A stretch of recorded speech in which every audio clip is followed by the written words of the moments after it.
특이점은 여기서 발생했어요. 날짜로 6월 7일이네요. 이날 종가 기준으로 마이너스 4.87% 나오면서 그날 수급 상황 보니까 외국인 기관의 양매도가 나왔거든요. 지금 엔저 현상 지속되면서 다시 한번 지금 자동차 글로벌 브랜드 중에서 일본 라인들의 대표격인 토요타 모터스의 주가랑 우리나라의 현대 기아차의 이제 변화가 나타났던 날짜를 찝어보면은 6월 7일이었죠. 이날이 6월 7일이었네요. 6월 7일 이후에 여기가 터졌어요. 이렇게 위쪽으로. 예전부터 이제 일본 차가 잠식한 시장을 얼마나 현대 기아차가 가져오느냐 뭐 이런 식으로 자동차에 대한 경쟁 관계는 역사가 깊은데요. 그에 대한 지표는 우리가 항상 원엔 환율을 생각합니다. 엔저 현상 지속되면서 지금 상황에서 시장이 딱 바라봤을 때 주가 상태가 이런 데이터들이 엔저에다가 기아차나 현대차를 끌고 왔던 에너지가 빠지면서 거꾸로 그 상대적인 반대쪽에 있는 일본차 업종의 대표적인 종목이 더 강세가 됐다. 이런 것들을 우리가 동시에 체크해 볼 수 있는 국면이죠. 전체적으로는 회복하고 커지는 이런 기조 속에서 사이 상관관계나 아니면 글로벌 투자하는 사람의 시선 속에서는 이런 식으로 변화가 나타난다는 거죠.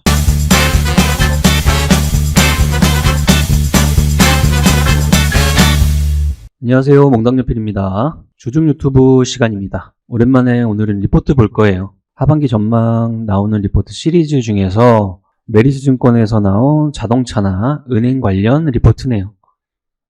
종목 리포트를 보면서 종목에 대한 주가에 대한 움직임, 그 다음에 국내 주식뿐만 아니고 옆나라의 관계, 같은 업종 내 경쟁에 관련된 종목군의 등락 같은 것들을 환율과 여러 가지를 영향을 주는지를 한번 체크해보죠. 자, 메리츠증권에서 나온 리포트입니다. 리포트 어떻게 찾아내면 되죠? 네이버에서 증권에서 리서치에서 산업 리포트 여기서 검색하시면 되겠죠? 이렇게 찾으시면 됩니다. 천천히 보죠. 자동차 멈출 수가 없다고 하네요. 자, 분기 실적 호조에도 불구하고 플러스 경기 수요 둔화에 따른 실적 피컷 우려감 마이너스 지금 두 개가 부딪히고 있다. 소비 환경 악화에 따른 판매 감소, 재고 증가 가능성, 확정치가 아니고 가능성. 근데 현재 데이터는 잘 나오고 있다. 이런 식으로 혼조가 되고 있다는 이야기를 하고 있네요. 현대 기아차는 글로벌 자동차 시장에서 코로나 이후에 점유율을 지속적으로 상승해왔다. 이거는 팩트죠. 실적 개선세가 일어났다. 그래서 지금까지 코스피 대비 상대 주가도 플러스 상태로 기조적으로 움직이고 있고 2023년뿐만 아니고 24년까지 영업이익에 대한 컨센이 우상향 기조로 가고 있는 상태다. 재고는 잘 관리하고 있다. 그런 내용 이야기하고 있고요. 미국 쪽의 판매 데이터들, 실업률 잘 유지되고 있는 상태, 경기 선행지수 돌아가면은 시장의 생각 같은 것들도 우려보다는 플러스 상태로 점진적으로 이동할 것이다. 자, 전체 판매로 보면은 정체 구간에 들어서고 있다. 자, 특징점, 내연기관 시장 쇠락, 신생업체의 시장 진입 가속. 이건 뭐 당연한 수순이죠. 그래서 전기차 100% 전기차 회사랑 내연에서 전기차 라인으로 변화하는 회사랑 이제 위치가 현재 다를 수밖에 없죠. 근데 결론은 점유율을 내가 지금 50%를 점유하고 있어도 어차피 다변화될 거는 뻔해 뻔짜고 그 안에서도 다변화하면서 지금 현재 전기차 시장의 1위인 테슬라가 이것들을 얼마나 자기네 이익성을 훼손하지 않으면서 유지하냐 그 게임입니다. 신생업체 시장 진입 가속은 아무래도 전기차 시장에서 가장 강한 신생업체들을 하면은 중국 기업들이겠죠. 그에 대한 내용들. 이만큼 속도감이 빠르게 시장에 침투하고 있다. 우리가 많이 들어본 회사도 있는 반면 입에 딱 안 달라붙는 회사들 있죠. 거의 대부분이 중국 기업들입니다. 정책 지원은 시간이 가면 없어진다. 당연한 거고요. 중국 브랜드의 수출이 늘어나고 있다. 그렇죠? 경제는 정치 논리가 아니잖아요. 자, 정치 경제학이라는 게 있긴 하지만 실질적으로 소비자가 자기들이 생각하는 효용이랑 가격이랑 두 개가 부딪혔을 때 효용을 충족하는 상품이 가격이 싸다면 당연히 선택을 하게 돼 있습니다. 쉽게 이야기하면 중국에서 만들어내는 전기차가 기능이 좋다면 가격이 싸다? 선택할 수 있다는 거죠.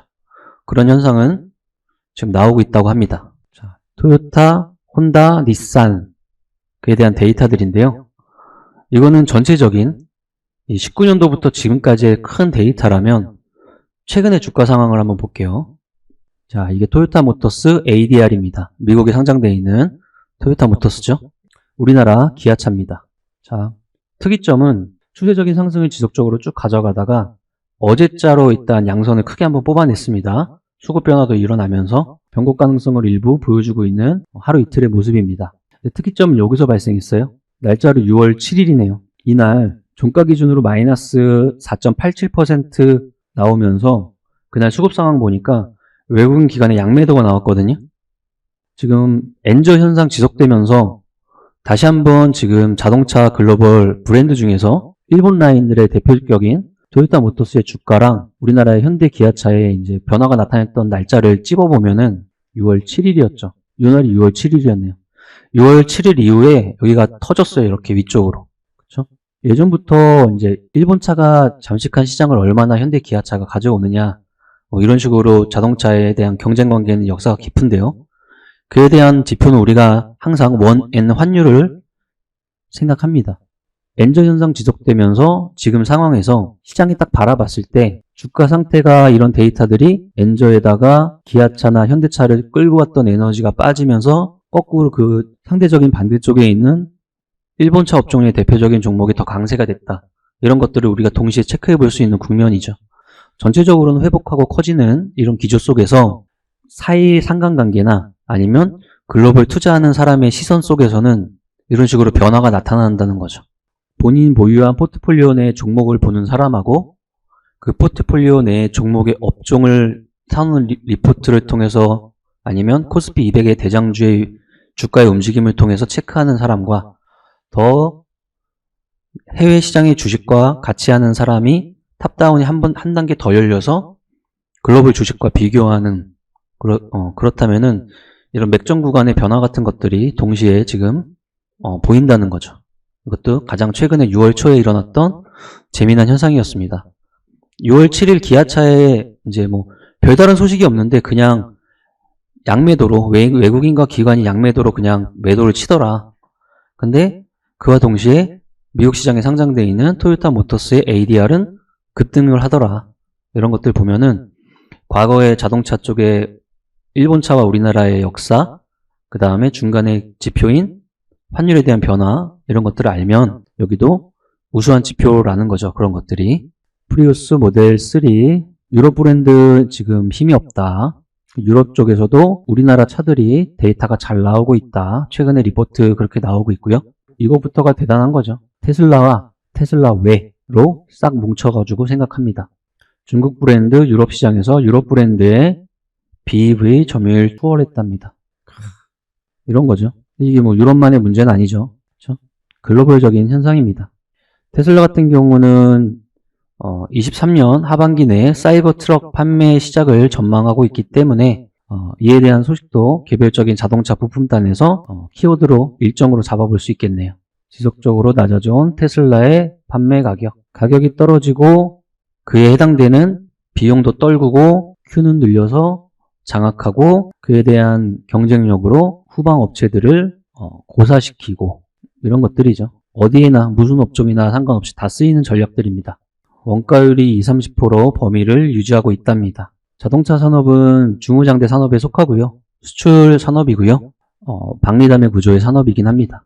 그래서 원가 관리가 얼마나 잘 되는지 그 다음에 자동차를 1대1로 팔 때 중간에서 브로커 역할을 하는 몫이 또 붙는지 안 붙는지 그렇죠? 여러 가지 지표들이 있는데요. 압도적이라는 거죠. 테슬라 같은 경우는. 중국도 데이터는 장난 아니게 나오고 있다. FSD, 자율주행 관련 소프트웨어 라인들 점진적으로 엄청나게 늘어나고 있다. 그러니까 돈도 벌고 데이터도 쌓고 이것들을 기반으로 진짜 중장기적인 정책으로 자율주행 시대까지 열겠다. 거기에 보링 컴퍼니 같은 회사를 통해서 지중화 터널을 다 뚫어가지고 엄청난 지하의 도로 체계를 확립하겠다. 동시에 우주항공 쪽으로도 진출하겠다. 뭐 장난 아닙니다. 테슬라 진영과 반테슬라 진영이 싸우면서 왔다 갔다 하고 있는데요. 결국에는 그 다음 수순인 이제 스페이스 X과의 연관관계 같은 것들이 어떻게 이제 달라붙느냐, 아니면 신재생 라인의 사업들, 아니면 말 그대로 아까 이야기했던 지중화 사업들 이런 것들이 얼마나 가시권이 들어오느냐 그런 것들에 따라서 힘겨루기가 계속 일어나겠죠. 엔비디아 드라이버 플랫폼을 채택 중이다. AI 반도체라는 것들, 이제 고사양의 반도체라는 것들, 제가 생각할 때는 시대를 그냥 중심에 있는 단어가 될 것 같아요. 그렇죠? AI라는 것들에 대해서 우리가 굉장히 러프하게 알고 있고 그런 수순인데요. 우리가 이런 전문가가 아닌 이상 어느 정도 이 데이터를 뼈대를 잡으려면은 관련된 서적 같은 것 좀 많이 읽어주시면은 당장 아주 단기간 내에 AI 관련주의 주가 상승에 대한 포지션을 취하지 말고 그게 아닌 산업의 진짜 트렌드로 생각하려면 데이터, 백데이터를 지속적으로 지금 넣고 있어야겠죠? 그리고 우리가 엔비디아, 국내의 반도체가 생각보다 굉장히 빠르게 당겨지는 것들, 이런 현상 추이 속에서 주식 같은 것들을 만약에 보유하고 있지 않더라도 저게 장기적인 시장의 키워드로 자리를 잡는다는 전제하에 백데이터를 미리 지금 넣고 있어야겠죠. 중국의 엔비디아 역할은 화웨이로 예상된다. 뭐 이런 내용들이고, 국내에서 이와 같은 역할을 했을 때 우리나라가 가장 잘하는 거는 이제 앞으로는 진짜 변해야 되지만 어쩔 수 없이 과도기적으로는 잘 만드는 거잖아요. 자율주행차가 우리나라에서 테슬라를 이겨먹을 정도로 나오진 않을 거예요. 하지만 테슬라가 믿고 쓰는 전장 부품은 우리나라에서 나올 거고요. AI 반도체가 지금 저 정도 수준을 따라가진 못할 거예요. 하지만 그와 관련된 뒷단에서 펼쳐지는 모든 부품단은 우리나라가 주 역할을 할 거예요. 이런 것들이죠. 애플카가 언젠가 나오겠지만 이 애플카에 대한 내용으로 우리나라가 LG그룹이라든지 전장에서 큰 역할을 할 거고요. 이런 것들이 중장기적인 생각을 가져가는 거죠. 미국 브랜드, 유럽, 일본 각각의 브랜드, 중국 브랜드, 한국 브랜드 각각의 포지셔닝이 변하고 있고 그에 대한 내용으로 각각의 브랜드를 설명할 때는 환율 같은 것도 잘 체크를 해야 된다. 이런 것만 보면은 일본 브랜드에 대한 주가가 지금 부서지고 있는 것처럼 느낄 텐데 실제적으로 우리가 확인할 때는 최근 들어서 엄청나게 상승하고 있는 거죠. 그래서 듣고 생각하는 거랑 눈으로 보고 생각하는 것들은 습관적으로는 항상 원데이터를 보는 습관이 있으면 조금 더 좋지 않을까 생각합니다. 스마트카, 전기차, 그에 대한 내용들, 은행 이야기. 은행이야 그냥 한 문장으로 정리하고 넘어가면 될 것 같아요. 금리 인상, 한두 번의 금리 인상 이후에 빠르면 올해 안, 늦어도 내년 금리 인하가 나올 수 있겠죠. 우리가 우려하는 건 그 당시에 경기 침체의 가능성 때문에 우려하는 건데 그거 지금 우려하지 마시고 다른 거 우려하세요. 프로젝트 파이낸싱의 시장의 재부각 아니면 CFD 계좌의 이 구상권 청구가 안 되는 것들에 대한 부각. 금융업종 같은 경우는 보험업종이나 증권업종이나 은행이나 다 프로젝트 파이낸싱이나 CFD 계좌 사태 같은 것들에 대해서 자유로운 쪽이 없을 것 같아요. 왜냐면은 구상권을 청구하든 사업에서 회수를 하든 뭘 하든 받아와야지 뭔가 할 텐데 거기서 만약에 받아오지 못하면 그런 것들은 모두 다 보통은 연말 기준으로 비용으로 떨구겠죠. 그렇죠? 우리가 배당에 관련된 내용으로 금융주를 보고 있는 와중에 연말 같은 때에 그런 것들을 갑자기 반영을 일시적으로 한다? 거의 배당주 하는 사람들한테는 거의 재앙에 가까울 것 같아요. 그래서 데이터는 아직 그런 데이터는 아니라서 이런 리포트를 보면은 그런 내용은 많이 나와 있진 않지만 그게 갑자기 0으로 사라져가지고 없어지는 게 아닌 이상 그에 대한 우려감은 생각을 하고 있어야 될 것 같습니다. 금융업종에 대한 이야기 할 때는 그 정도의 리스크를 한번 체크하는 게 하나 있어야 될 것 같고요. 그 정도 내용인 것 같아요. 그 다음은 잠깐 부록으로 나온 AI 반도체에 대한 내용들. 엔비디아가 방아쇠를 강하게 당겼다면은 이에 대한 나비 효과로 AMD도 역할을 할 것이고 리포트 내에서 중국에서 화웨이가 그런 이야기가 나올 것이고 국내에서 삼성전자, 하이닉스 이야기 나올 것이고 상장은 안 돼 있지만 리벨리온이나 이런 회사에 대한 가능성 같은 것도 시장이 계속 키워나갈 겁니다. 우리나라에도 리벨리온이라는 반도체 회사가 있습니다. 자, 정리하겠습니다. 오랜만에 업종 전반 전망 자료인데요. 메리츠 증권 자료였고 각각의 데이터가 나왔을 때 여기서 우리가 체크할 점 전체적인 역사적으로 긴 축의 방향성은 이렇게 나오는데 시장 데이터를 이야기하는 현재 데이터를 이야기하는 주가는 다르다. 그리고 더 세세하게 생각하면 원, 엔 환율에 따른 차이나 투자자의 엑싯이나 아니면 그 반대 현상으로 한쪽이 약해지고 강해지고 이런 것들이 거의 실시간으로 일어나는 게 주식시장이다.